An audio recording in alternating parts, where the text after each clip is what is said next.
भारत एक ऐसा देश है जहां की संस्कृति में ही सर्वधर्म संभाव का मेरे दोस्तों भाव है। सभी धर्मों के प्रति हम समान का भाव रखते हैं। और मैं आपसे भी कहना चाहता हूं, जहां तक मेरा प्रश्न है, पार्टी का प्रश्न है, हम जाति, पंथ और मजहब, धर्म के आधार पर कोई भेदभाव करने वाले नहीं है।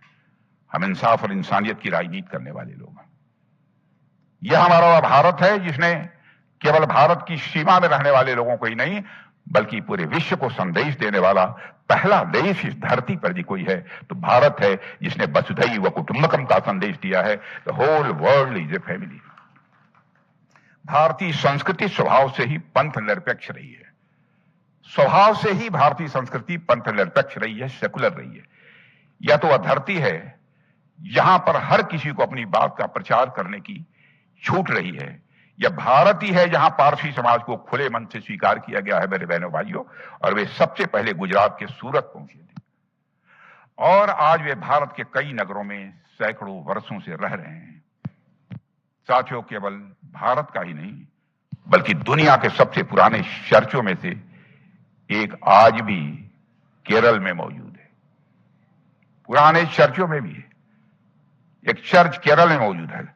अगर मैं इस्लाम की बात करूं तो पूरी दुनिया में केवल भारत में ही इस्लाम के 72 के 72 फिरके पाए जाते हैं। दुनिया के किसी देश में इस्लाम के 72 के 72 फिरके नहीं पाए जाते। यह हमारे देश की सहिष्णुता और पंथ निरपेक्षता, सेकुलर कैरेक्टर का यह जीता जागता उदाहरण है। साथियों, पूरे विश्व में अगर कहीं माइनॉरिटीज, पूरे विश्व में यदि माइनॉरिटीज कहीं सर्वाधिक सुरक्षित हैं तो हमारा और आपका देश और भारत है, यहां सर्वाधिक सुरक्षित है। हमारे पड़ोसी देशों की हालत देखिए।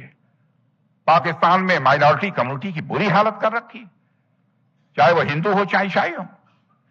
माइनॉरिटी को छोड़िए, वहां तो शिया, सुन्नी, अहमदिया को लेकर भी आए दिन फसाद हुआ करते हैं।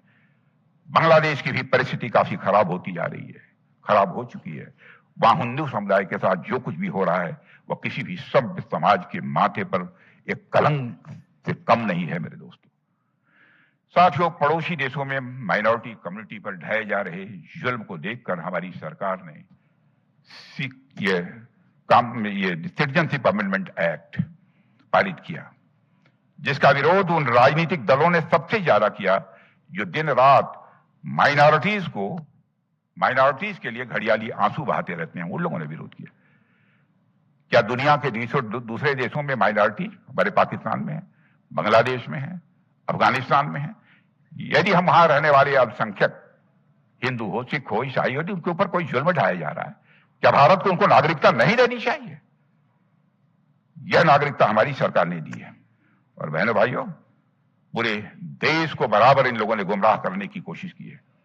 इन तथाकथित सेकुलर लोगों ने यह कोशिश की है।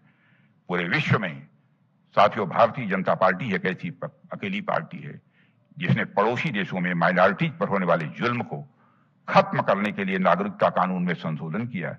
न केवल वकालत की बल्कि सरकार बनते ही उस पर काम भी प्रारंभ किया और उसके बाद में पारित भी कर दिया।